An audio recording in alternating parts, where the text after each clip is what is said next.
À la date de l'accident, le 6 juillet 2013, l'équipage s'était préparé pour un vol depuis leur base principale, l'aéroport international d'Incheon à Séoul, en Corée du Sud, vers l'aéroport international de San Francisco aux États-Unis. Et Asiana avait affecté 4 pilotes pour effectuer le vol. Notre pilote avait terminé sa formation de qualification sur le Boeing 777 et avait commencé ce qu'on appelle la formation en expérience opérationnelle. Le jour de l'accident, un instructeur commandant de bord de 49 ans accompagnait le commandant de bord en formation dans le cockpit. Et le vol de l'accident était en fait son tout premier vol avec un véritable élève après sa formation.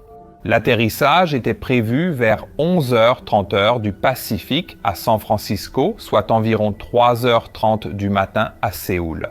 Et c'est important à retenir pour ce qui va suivre. Cela signifiait qu'ils allaient atterrir en plein milieu de la période de creux circadien. C'est le moment de la nuit où nous avons envie de dormir. La fatigue aiguë peut altérer nos capacités de décision et nos facultés cognitives. Le début du vol s'est passé sans incident.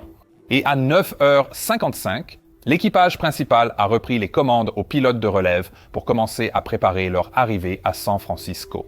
Ils avaient déjà discuté du fait qu'ils s'attendaient à recevoir des vecteurs radars pour une approche à vue sur la piste 2-8 gauche. Une approche visuelle est exactement ce que son nom suggère. C'est une approche où l'équipage doit voir visuellement la piste et effectuer l'approche en se basant sur des repères visuels plutôt que sur leurs instruments. Le commandant de bord a fait le briefing d'approche, sans dire à son instructeur qu'il était un peu nerveux. C'était sa première approche à vue sur le Boeing 777.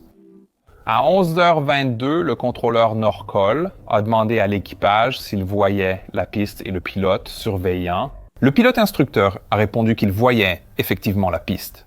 Le contrôleur a poursuivi et autorisé leur approche à vue sur la piste 2-8 gauche. Tout allait bien jusque-là.